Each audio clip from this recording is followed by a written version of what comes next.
Economía Hoy, democratizando la educación financiera.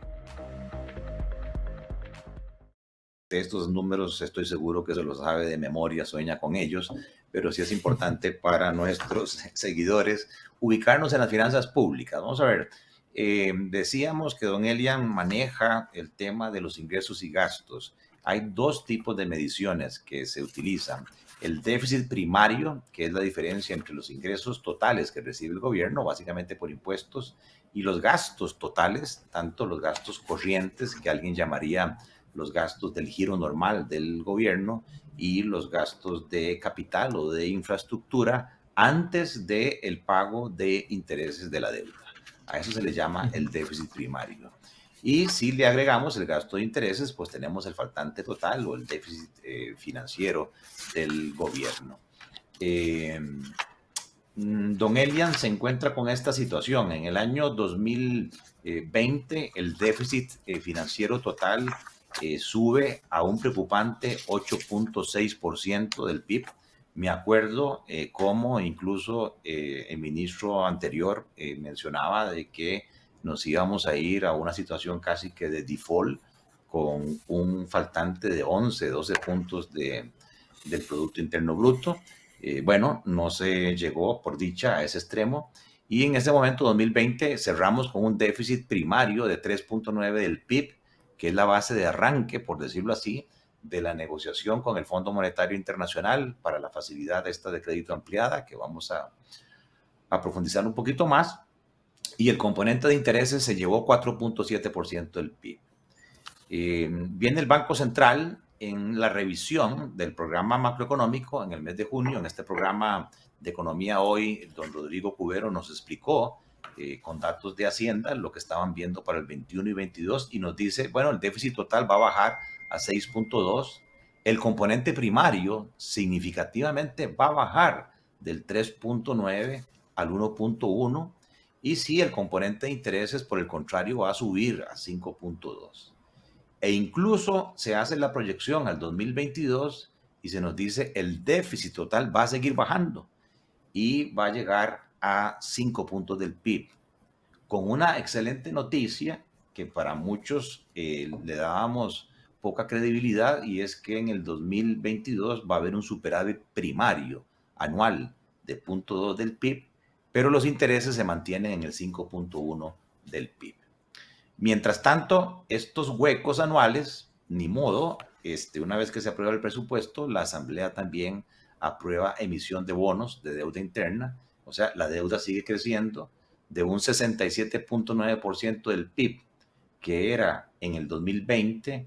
La deuda va a llegar, según las proyecciones estas que menciono, a un techo, a un máximo del 72.4 más o menos en el 2023, y a partir de ahí, ojalá así sea, empezamos con una ruta descendente de la deuda acumulada del gobierno central.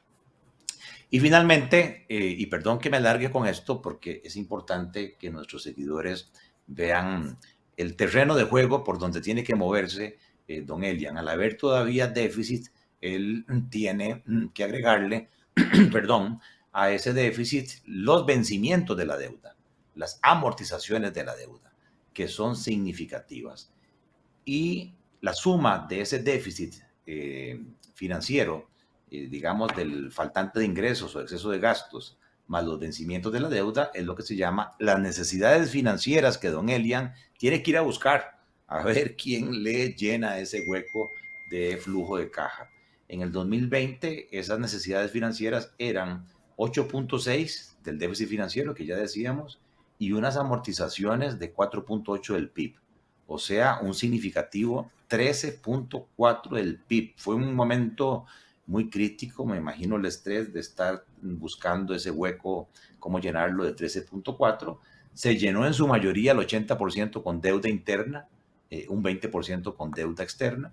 Y para el 2021 el Banco Central nos dice, bueno, el déficit financiero, como decíamos, va a bajar a 6.2, pero las amortizaciones, y eso es un tema que me gustaría que don Elian ahora amplíe, van a subir. O sea, lo que nos vence en el 2021 de deuda es 6.4. Y eso hace de que las necesidades financieras sí bajen, pero no tanto, a 12.6. Y lo interesante es que para este 2021, esas cifras están suponiendo una participación de deuda externa mucho más significativa, de un 20% a un 43%. Y termino diciendo que para el 2022, sí, el déficit financiero sigue cayendo a un 5% del PIB, pero las amortizaciones del 2022 siguen siendo muy altas, 5.8, lo cual hace que las necesidades financieras se mantengan en el orden del 10.8, 11%, y ahí el gobierno en el 2022 ya no es tan optimista con la deuda externa, tiene que ir a captar más en el mercado interno, un 63% se financia en el mercado interno y la diferencia con deuda externa. Bueno, todas estas cifras que están en la cabeza de don Elian y que constituye la gestión, el manejo de su equipo de trabajo, se sustentan bajo tres grandes supuestos. Y eso es lo que yo quisiera ahorita profundizar con él.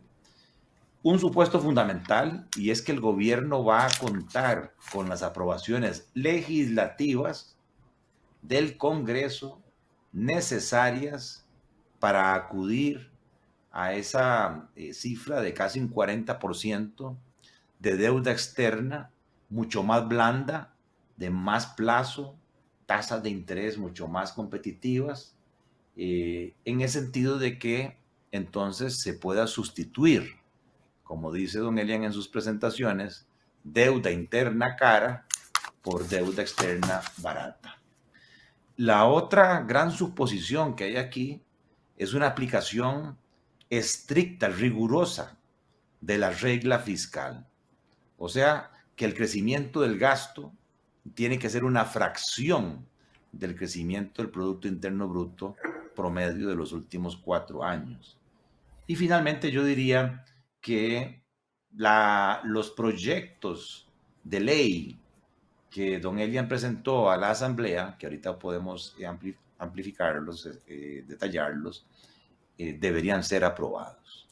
Entonces, don Elian, en términos de que estamos a punto de terminar el 2021, yo quisiera preguntarle si esos supuestos que le permitirían a usted dormir tranquilo, en el sentido de ir llenando el faltante e ir cumpliendo los compromisos con el Fondo Monetario y con los organismos financieros internacionales, si usted sigue creyendo en esos supuestos o si por el contrario está viendo que ante manifestaciones de algunos candidatos, porque eso es otra cosa que le tocó a don Elian gestionar en un año, digamos, previo a las elecciones, yo escuché a don José María Figueres decir que él se oponía al tema del salario escolar, del gravamen al salario escolar, cosa que nos costó muchísimo en la mesa de diálogo.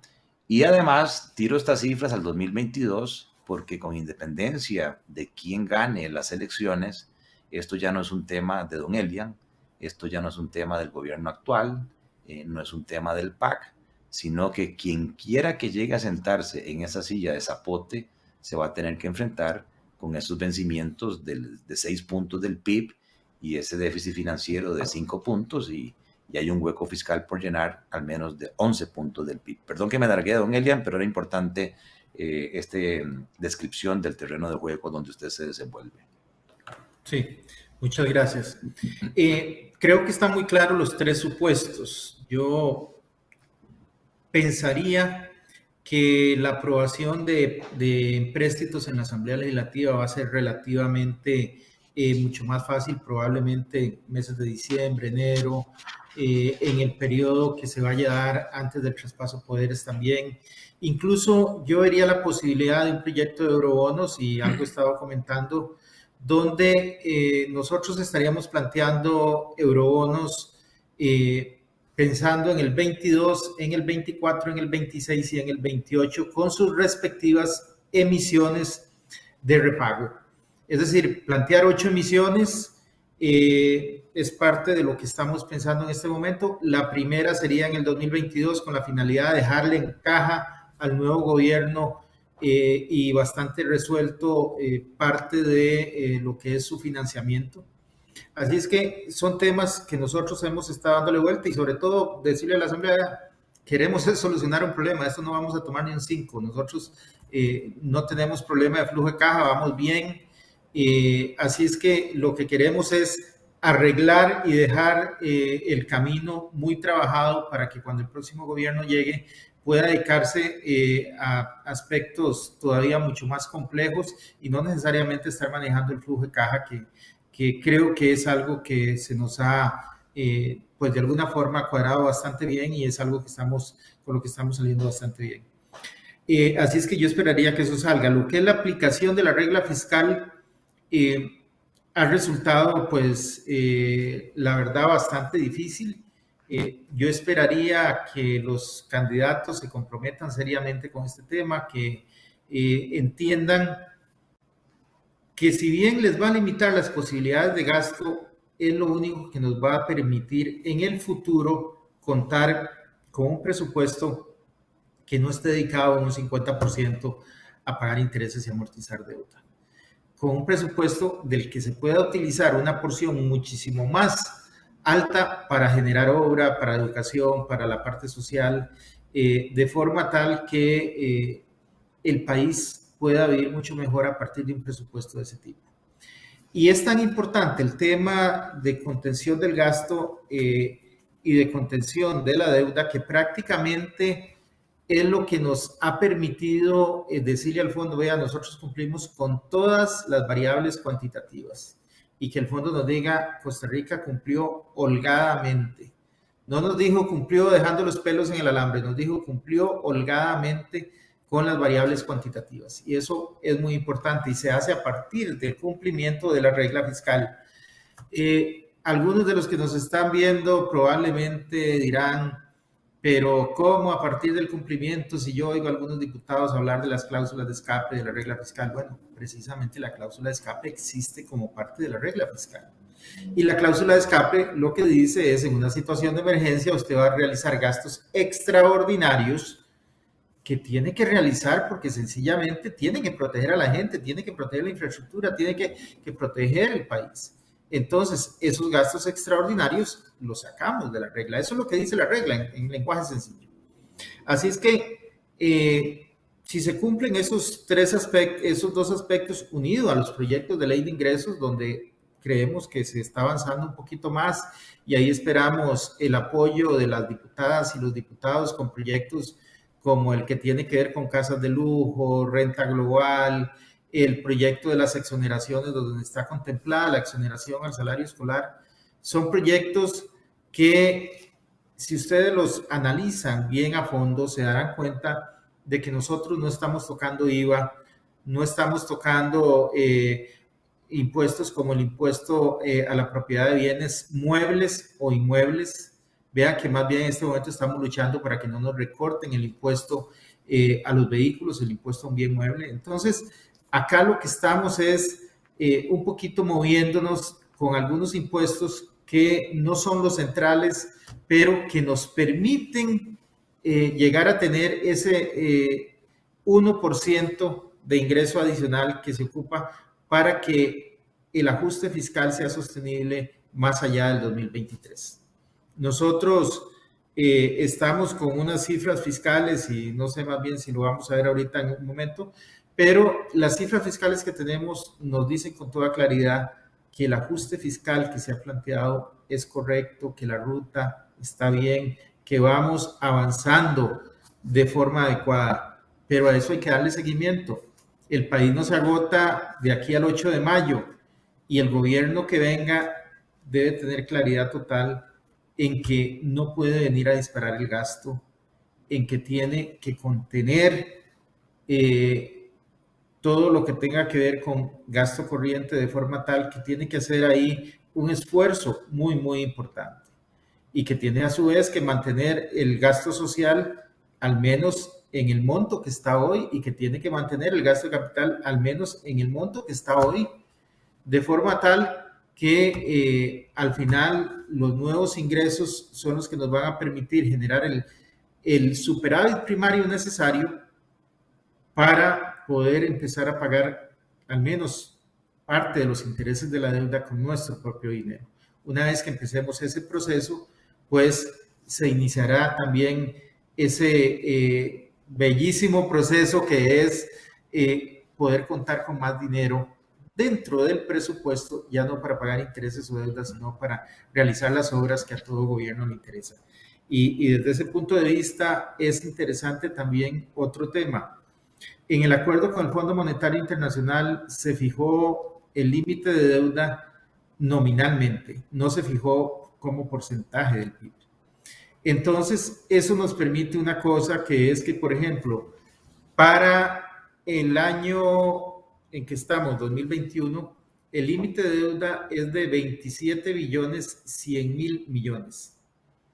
Ese límite nosotros estamos seguros de que lo vamos a alcanzar porque, aunque en este momento estamos un poco para arriba del límite, tenemos una serie de vencimientos que hay que pagar antes de que termine el año, que nos van a permitir reducir el stock de la deuda. Y además tenemos un fondeo superior a lo que se tiene normalmente en el Ministerio de Hacienda, lo cual también nos ha provocado que se nos incremente el tema de la deuda. Pero, ¿qué es lo importante? Imagínense un escenario en que el PIB un punto del PIB sea igual a 400 mil millones de colones. Bueno, en ese escenario, 27 billones 100 mil no corresponde al 70% del PIB, sino que ahí estaríamos hablando más o menos como de un 67,7 del PIB, más o menos.